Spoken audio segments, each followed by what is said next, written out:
Monitors beeped in a frantic rhythm as the decorated Marine commander violently shoved a medical tray across the room. The metal cart crashed into the wall, sending supplies scattering across the floor. "I want a different nurse," he roared. "Someone who actually understands sacrifice. Civilian staff don't know the first thing about what real service costs." The outburst echoed through the hallway of the Carl Vinson Veterans Affairs Medical Center. Yet the nurse standing in the doorway didn't flinch. The air smelled of antiseptic and stale coffee, the familiar scent that greeted Catherine Bennett every morning. At 34, Catherine, known simply as Cat to the staff of Ward 7C, had built a reputation as one of the hospital's most dependable trauma nurses. She wasn't warm or overly sympathetic, but she fought fiercely for every patient under her care. Doctors respected her judgment. Fellow nurses trusted her completely. On this particular Tuesday, however, the entire ward seemed tense. The source of that tension occupied room 714. Retired Marine Commander Richard Sterling was a legend among veterans. His military record was packed with commendations earned during years of combat deployments. At 62, he still possessed the imposing build of a career warrior, though illness had begun to wear him down. Severe osteomyelitis had developed around decades-old shrapnel wounds embedded in his femur. The infection was spreading aggressively. Combined with a worsening heart condition, his prognosis had become increasingly concerning. Unfortunately, his personality wasn't helping matters. He threw his breakfast at the wall again. Nurse Brenda whispered at the station, trying to wipe oatmeal from her scrubs. "He said my incompetence was more dangerous than enemy fire." Dr. Thomas Harrison sighed heavily and rubbed his forehead. "He needs his antibiotics," the physician said. "If he misses another dose of vancomycin, that infection could enter his bloodstream. We could be dealing with sepsis before tonight." "Then send somebody else," Brenda replied. He demanded a nurse with a backbone. Those were his exact words. Without speaking, Kat stepped forward and picked up Sterling's chart. Her eyes moved quickly through the pages, bypassing laboratory reports and medication schedules. Instead, she focused on his military service history. One line caught her attention: Commanding Officer, 3rd Battalion, 5th Marines, Sanjan Province, Afghanistan, 2010. For the briefest moment, her jaw tightened. Then the expression vanished. She closed the chart. "Prepare a fresh saline flush and draw up the vancomycin," she said calmly. "I'll handle him." Dr. Harrison looked relieved. "Be careful, Kat.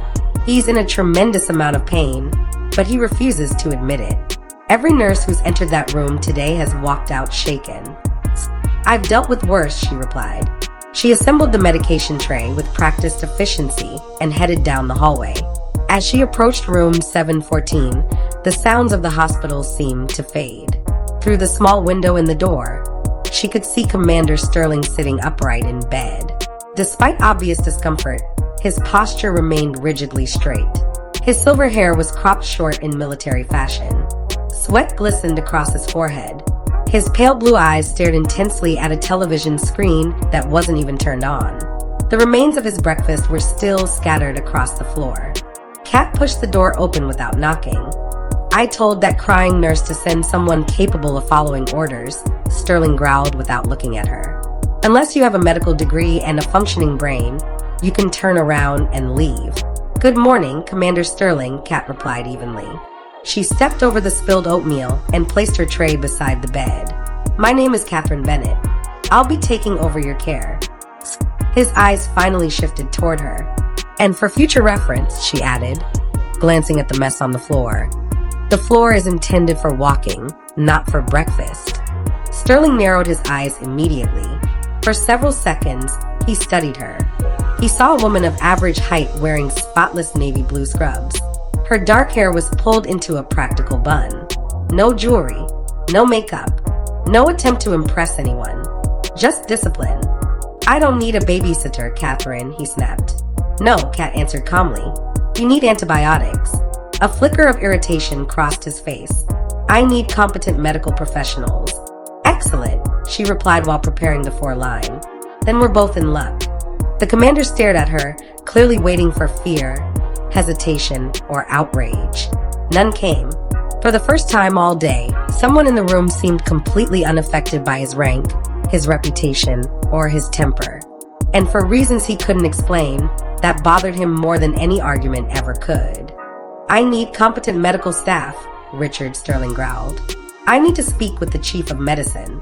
I'm not letting another civilian turn my arm into a pincushion because they watched some online tutorial." Kat calmly pulled on a pair of purple nitrile gloves. "You have a severe bone infection, Commander," she replied. "If you don't receive this vancomycin within the next hour, there's a very real chance you'll go into septic shock. The chief of medicine is currently in surgery, which means you're stuck with me. Now give me your right arm." Richard's face immediately darkened with anger. "Do you have any idea who you're talking to?" Kat met his stare without hesitation. "I'm talking to a patient in room 714. She reached for the tourniquet. "Get out." The words came quietly, but they carried more threat than a shout. "Get someone else. Get a military doctor. Get a male nurse. I don't care who. I'm not letting some soft civilian touch me. You people have no discipline, no understanding of pain, no understanding of sacrifice." For a moment, Kat simply looked at him. Behind the anger, she saw something familiar. Fear. Not fear of needles, not fear of hospitals, fear of helplessness. Richard Sterling had spent most of his life commanding Marines. He had given orders that determined life and death. He had survived wars, explosions, and ambushes. Now he was trapped in a hospital bed fighting an enemy he couldn't see, couldn't shoot, and couldn't intimidate. The loss of control was eating him alive. Kat slowly set the tourniquet back onto the tray. "I'll give you 10 minutes to cool down, Commander," she said evenly. "Then I'll return, and you'll take your medication." Without waiting for a response, she turned and walked out. The heavy door closed behind her with a soft click. Richard glared at the empty doorway long after she had gone. Outside in the hallway, Kat leaned briefly against the wall and closed her eyes. A memory flashed through her mind. The deafening roar of rotor blades. The smell of burning diesel fuel. Heat shimmering across endless desert terrain. For an instant she was somewhere else entirely. Then she pushed the memory away. Not now. Drawing a slow breath, she straightened and walked back toward the nurse's station. The real battle was only beginning. By early afternoon, Richard Sterling's condition had worsened significantly. The infection raging through his leg was advancing faster than expected. Years of old injuries and chronic health problems had weakened his body's ability to fight back. When Kat returned to room 714 shortly after 1 o'clock, she immediately felt the difference. The room was unnaturally warm. Richard lay tangled in the sheets, sweat soaking his hospital gown. His skin looked pale beneath the feverish flush spreading across his face. His breathing was shallow and rapid. The monitor above his bed showed a heart rate that was steadily climbing. Yet despite his deteriorating condition, the fire in his eyes remained. If anything, the fever had stripped away the last traces of restraint he possessed. "I told you," he rasped as Kat entered. "Get somebody else. I ordered a different nurse. Were my instructions unclear?" "The order was denied," Kat replied calmly. She rolled and forced stand closer to the bed while studying the monitor readings. "Your temperature is 103.4 degrees. Your blood pressure is dropping. Commander, you're running out of time." "I don't care." "You should." She began preparing sterile supplies. "We need to place a central line." Richard immediately tried to sit upright. Pain shot through his injured leg, causing him to grimace. "Nobody is putting a line in my chest," he snapped. "You don't have a choice." "The hell I don't." He pointed a trembling finger toward her. "You civilian pill pushers are all the same. Arrogant. Entitled. You think working inside a hospital means you understand life and death." Kat continued arranging equipment. "You don't know a damn thing." She opened a package of antiseptic swabs. "Lie back down, Richard. You're putting additional strain on your heart." His eyes flashed. "Don't call me Richard." The shout echoed through the room. His fist slammed into the mattress. The impact knocked his water pitcher from the bedside table. Plastic shattered against the floor, sending ice water splashing across the linoleum. "You call me Commander," he snarled. "You haven't earned the right to use my name." His breathing grew heavier. You sit in your air-conditioned hospitals complaining about long shifts while real men, better men than you'll ever meet, bled to death in the dirt. For the first time since entering the room, Kat stopped moving, and the look that crossed her face made Richard's words die in his throat. Kat held the betadine swab motionless in midair. "You want to talk about pain?" Richard demanded. His voice cracked, no longer fueled purely by anger. Something deeper had surfaced, years of guilt, grief, and memories that had never truly healed. The fever burning through his body was beginning to blur the boundaries between past and present. "You think a needle hurts?" he continued, breathing hard. "Try watching a 19-year-old Marine hold his own intestines in his hands. Try writing a letter to a mother explaining why her son isn't coming home. Try telling a family that an IED hidden in a dirt road took everything from them." His pale blue eyes stared beyond the hospital room, beyond the walls, beyond the present. "You civilians," he whispered bitterly. "You don't know what it means to serve. You don't know what it means to hold the line when everything is falling apart." His chest rose and fell rapidly. "Private First Class Daniel Miller," he muttered. The name seemed to drain something from him. Tears finally breached defenses that had survived decades of war. "Corporal Jason Wyatt." His voice became barely audible. "I ordered them down that alley." He closed his eyes. "I ordered them." For a moment, silence filled the room.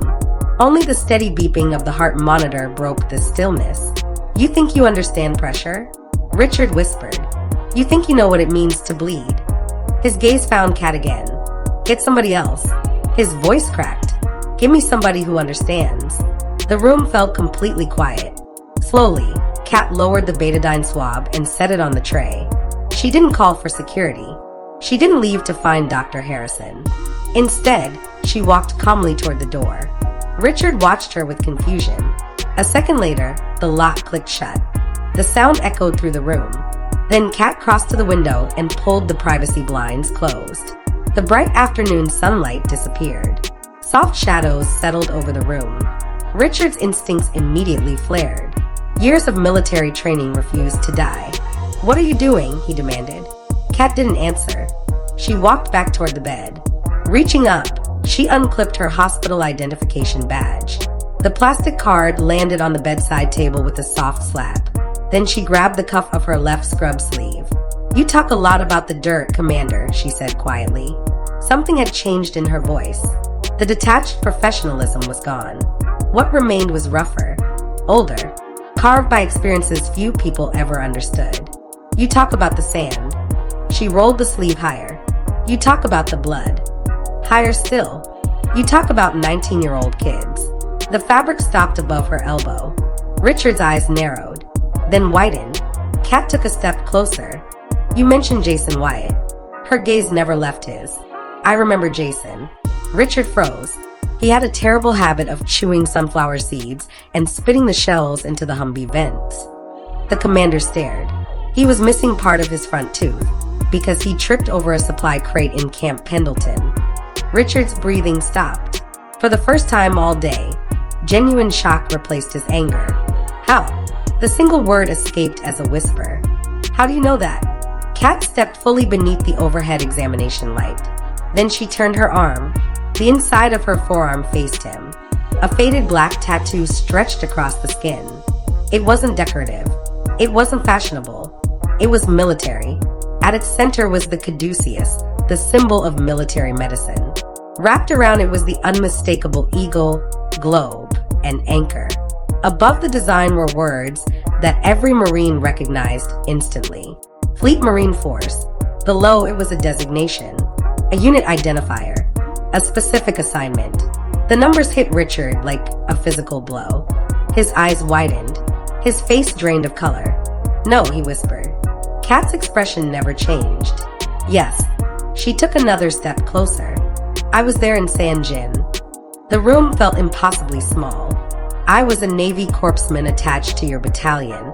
Richard's mouth opened. No sound came out. "For 8 months I ate the same dust." Her voice trembled. "I breathed the same sand." Another step, and I bled beside the same Marines.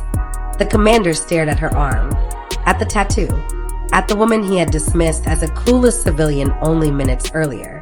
The fever haze seemed to vanish from his eyes. Reality crashed into him all at once. "You want to talk about Daniel Miller?" Kat asked softly. A tear slipped down her cheek. Danny wasn't just a name in a casualty report. Her voice broke. "He was my patient." Richard looked away. He couldn't. The guilt was too heavy. "When that IED exploded," Kat continued, "I was the one who crawled through the incoming fire to reach him." The memories were vivid now. Raw. Painfully alive. "I applied the tourniquets." She swallowed hard. "I fought to keep him breathing." Another tear followed the first. "I kept pressure on wounds that wouldn't stop bleeding while we waited for a medevac helicopter that took far too long to arrive." Richard's shoulders shook. Kat leaned forward until only inches separated them. The sterile hospital room disappeared. For both of them, there was only Afghanistan. Only dust. Only loss. Only ghosts. "I was the last person Danny Miller saw." Her voice was barely above a whisper. "I held his hand when he died." Richard's eyes filled with tears. Kat met his gaze without looking away. "So don't ever tell me," she said quietly but firmly, "that I don't understand sacrifice." The commander lowered his head. For the first time since arriving at the hospital, he had no words left. "Don't ever tell me I don't know what it means to bleed." The words hung in the dim hospital room like a final order. For several seconds, neither of them moved. Richard Sterling, the hard-edged Marine commander whose temper had terrorized an entire hospital wing, slowly lifted a trembling hand. His fingers stopped inches from the tattoo on Kat's forearm. He stared at it as if it were something sacred, something impossible, a bridge connecting two lives that had once crossed in a war zone thousands of miles away. "Doc," he whispered. The old Marine nickname slipped from his lips automatically. His voice cracked. You're a document." Kat held his gaze. "I was." Slowly, she rolled her sleeve back down, covering the faded tattoo and the scars that surrounded it. "Now I'm your nurse." Richard swallowed hard. The room suddenly felt much smaller, much quieter. Kat picked up the central line kit from the tray. "And right now, Commander," she said firmly, "you're going to let me place this line, or you're going to die." Her eyes never left his. "And I refuse to lose another Marine from 3rd Battalion, 5th Marines." Silence. "Do we understand each other?" Richard stared at her. The anger was gone. The arrogance was gone. Even the stubborn resistance that had fueled his outbursts all day seemed to vanish. What remained was something much deeper. Recognition. Trust. Brotherhood. For the first time since his admission, he wasn't looking at a civilian nurse. He was looking at someone who had stood in the same dust, heard the same gunfire, and carried the same ghosts. Slowly, he lowered his head onto the pillow. A single tear escaped from the corner of his eye. "I understand, Doc," he whispered. "Do it." The tension in the room dissolved. Only the steady beeping of the cardiac monitor remained. Kat immediately went to work. Years had passed since her military service, but muscle memory never truly disappeared. Her movements became fluid and precise, methodical, efficient, the same way they had been during long nights in field hospitals and casualty tents. She prepared the sterile field beneath Richard's right collarbone and cleaned the skin with chlorhexidine. The cold antiseptic caused him to flinch slightly. "You'll feel a sting," Kat said calmly. "Then pressure." Richard nodded once. "Don't move." He locked his gaze on the ceiling. When the introducer needle pierced his skin, he didn't make a sound.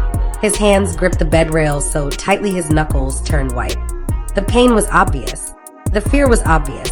Yet he remained completely still.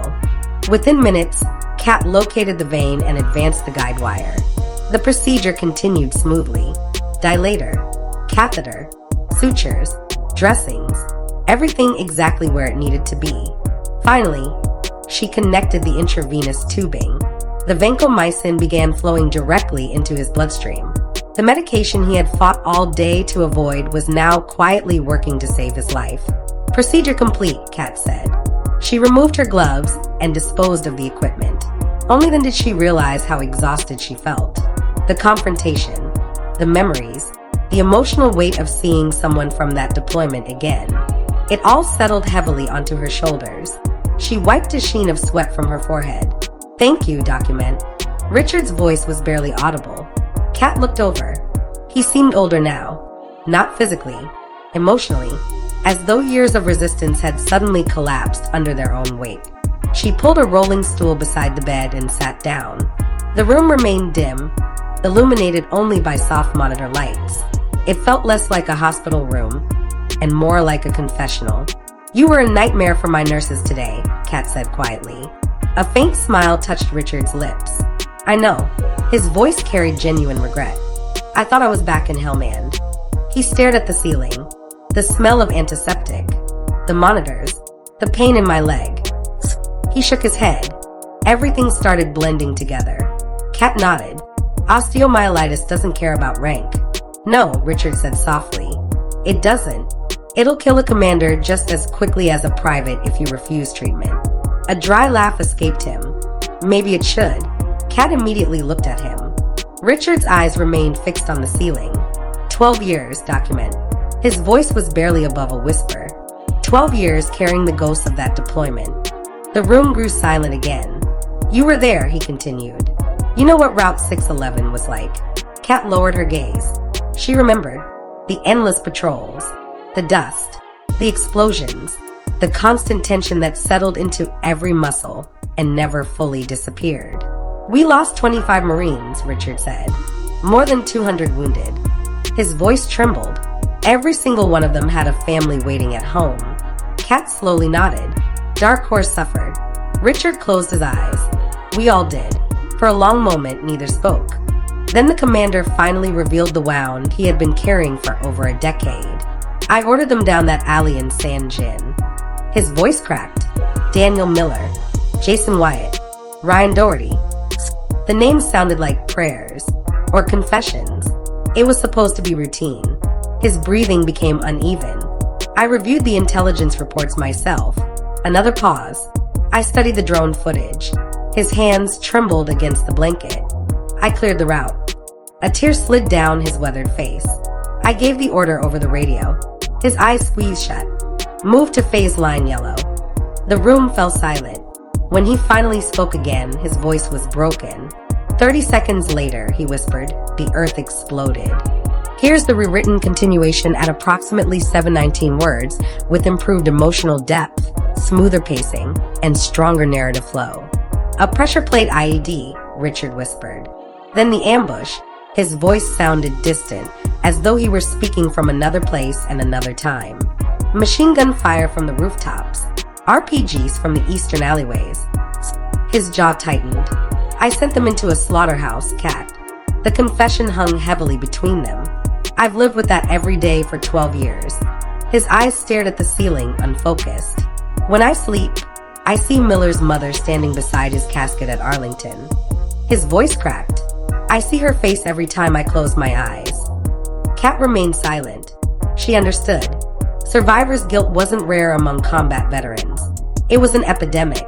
She had seen it consume officers, enlisted Marines, medics, and corpsmen alike. Some carried it for years. Others carried it forever. Slowly, she reached out and rested a hand on his forearm. Commander, she said gently. Her voice carried the calm authority of someone who knew exactly what she was about to say. I need you to listen very carefully. Richard turned toward her. His eyes were red from tears. You did not send them into a slaughterhouse. The words were firm, certain. You sent them exactly where they needed to be. A bitter laugh escaped him. Don't do that, document. Do what? Try to make me feel better. I'm not. Kat leaned forward. The intelligence report was accurate. Richard frowned. No, it wasn't. It was... She held his gaze. What you never saw in the final after-action report was the information that remained classified for years afterward. His expression changed immediately. What information? Kat took a slow breath. The memories returned with startling clarity. When I reached Danny, she said quietly, he wasn't lying in an open alleyway. Richard stared at her. He was positioned in front of a large steel gate. She could see it as clearly as if it had happened yesterday. The gate led into a walled courtyard. The room grew silent, and inside that courtyard was a white Toyota Hilux. Richard's brow furrowed. So, Kat's voice became softer. The truck was packed with explosives. His eyes widened. Artillery shells, fertilizer charges, fuel containers. She shook her head. Enough explosives to destroy an entire convoy. Richard stopped breathing. A vehicle-borne improvised explosive device. The realization slowly spread across his face. No. Yes. Kat squeezed his arm gently. The insurgents were holding it in reserve. She paused. They were waiting for your command convoy to pass through the market district. Richard's heart monitor quickened. If that truck had reached the road, Kat continued, 3 Humvees would have disappeared instantly. Her voice trembled. Dozens of Marines would have died. Richard swallowed hard. You included. The commander stared at her. Speechless. Danny saw the truck first, Kat said. He spotted movement behind the gate. The memories flooded back. He realized what was happening before anyone else. Danny and Wyatt moved toward the gate. Richard's eyes filled with disbelief. They weren't following a bad order, Kat continued. They were making a decision. Her voice broke slightly. A conscious decision. What happened? Richard whispered. Kat looked away briefly. They attacked the gate guards. The room felt impossibly quiet. They threw a fragmentation grenade. Richard sat motionless. The insurgents panicked. She swallowed. One of them detonated a smaller defensive charge before the truck could be moved. Understanding finally dawned across his face. That blast killed Danny and Wyatt. The words hurt even after all these years. But they stopped the truck. Silence. They prevented it from reaching the convoy. Richard's breathing became uneven. Commander, Kat said softly, they didn't die because of your decision. Tears rolled down his cheeks. They died because they chose to protect everyone else. The room became utterly silent. For several seconds, Richard simply stared into space. Then 12 years of guilt finally broke apart. The sob that escaped him was raw and uncontrollable. Not the restrained grief of a senior officer. Not the composed sadness of a decorated veteran. This was something deeper. A wound finally opening after years of being buried. His shoulders shook. His chest heaved. Every ounce of guilt he had carried since Afghanistan poured out of him. Kat stood from her chair. Without hesitation, she wrapped her arms around his shoulders. She held him the way corpsmen had held wounded Marines for generations. Without judgment, without words, just presence. And for the first time in 12 years, Richard Sterling allowed himself to grieve. The fever eventually broke. The infection slowly retreated. But something even more important happened that night. The ghosts of San Jin finally loosened their grip. Over the next 2 weeks, Ward 7C witnessed a transformation nobody thought possible. The antibiotics aggressively attacked the infection. Richard's fever vanished. His strength returned. The color came back to his face. Yet the physical recovery wasn't what surprised the staff. It was the change in the man himself. The angry commander who had terrorized nurses and thrown oatmeal across the room disappeared completely. In his place stood a respectful, disciplined veteran who followed every medical instruction without argument. By the second week, he had become the easiest patient on the ward. One Tuesday morning, Dr. Harrison entered the room accompanied by several residents. Before the physician could begin speaking, Richard grinned. "Morning, doctor." Dr. Harrison blinked. "You seem cheerful." "I am." Richard pointed toward the hallway. Doc Bennett already checked my vitals, reviewed my labs, and flushed my line. The residents exchanged surprised looks. Richard smiled proudly. "My white blood cell count is down to 9,000. Then he folded his arms. "So unless you disagree with my nurse, I believe I'm ready for oral antibiotics." Dr. Harrison blinked twice as he looked from the medical chart in his hands to Kat standing quietly beside the window. A faint smirk tugged at the corner of her mouth. "Well, Commander," Harrison said with a chuckle, "it appears Nurse Bennett is running my ward now." Richard didn't miss a beat. "She ran a triage station during incoming mortar attacks."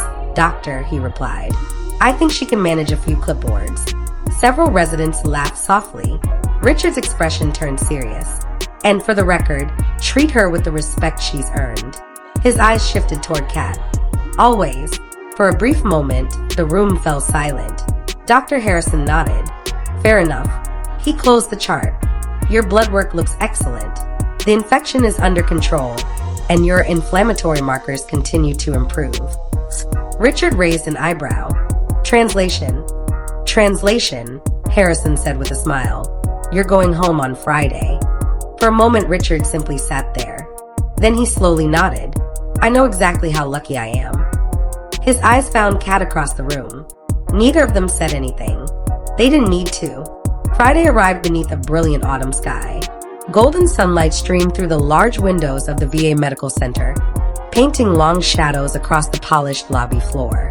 The atmosphere felt lighter than usual. Patients chatted with family members. Volunteers pushed carts of books and coffee through the hallways. For the first time in weeks, Ward 7C felt peaceful. Kat had just completed her morning rounds when the charge nurse approached her. You've got visitors downstairs. Kat looked up from a chart. Visitors? The nurse nodded. They asked specifically for you. A curious frown crossed Kat's face. As she stepped into the elevator, she assumed it was a former patient dropping off a thank you card. Nothing more. When the elevator doors opened into the main lobby, she immediately sensed something unusual. People were staring toward the entrance. Conversations had grown quieter. Several nurses stood frozen behind the reception desk. Kat followed their gaze. Then she stopped walking. Standing near the glass entrance doors was Commander Richard Sterling. He was dressed in pressed civilian clothes, wearing a dark blazer over a collared shirt. A Marine Corps veteran cover sat neatly on his silver hair. He looked stronger than he had in weeks, healthier, proud. But Richard wasn't alone. Behind him stood 6 men arranged in a silent semicircle. The years had changed them. Some carried canes. One wore a prosthetic leg. Another had burned scars running along his neck and jaw. Their clothing varied from leather motorcycle vests to simple work jackets. Yet their bearing was unmistakable. These were warriors, men who had survived things most people could never imagine. Kat recognized them immediately. Her breath caught. Staff Sergeant Thomas Bulldog Garner, Lance Corporal David Ramirez, Sergeant Michael Foster, Corporal Eric Nolan. Faces she hadn't seen in over a decade. Faces she had once treated in dusty casualty collection points and evacuation helicopters. The surviving veterans of 3rd Battalion, 5th Marines. Dark Horse. For a moment she couldn't move. The years seemed to disappear. The hospital lobby faded away. And suddenly she was back in Afghanistan. Back among the dust, the heat, and the sound of distant rotor blades. Richard rolled forward in his wheelchair until he stopped a few feet from her. Then he looked up. His eyes were clear, steady, filled with gratitude. Doc, he said. The old title echoed through the silent lobby. Every conversation around them stopped. For 12 years, we thought we left our guardian angel in the desert. Kat felt tears immediately gathering in her eyes. Richard continued. We thought she disappeared when the deployment ended. His voice thickened with emotion. We didn't know she was still here. He gestured around the hospital. Still fighting. A pause. Still saving lives. Slowly, he reached into the inside pocket of his blazer. The lobby remained completely silent. Richard withdrew a small wooden box. The edges were worn smooth with age. Carefully, he held it out to her. Kat accepted it with trembling hands. She opened the brass clasp. The lid lifted. Inside rested a pair of silver dog tags. The metal was scratched and weathered. Years of handling had dulled their shine. Yet the name stamped into the steel remained perfectly visible. Miller, Daniel J. The sight hit her like a physical blow. She couldn't breathe.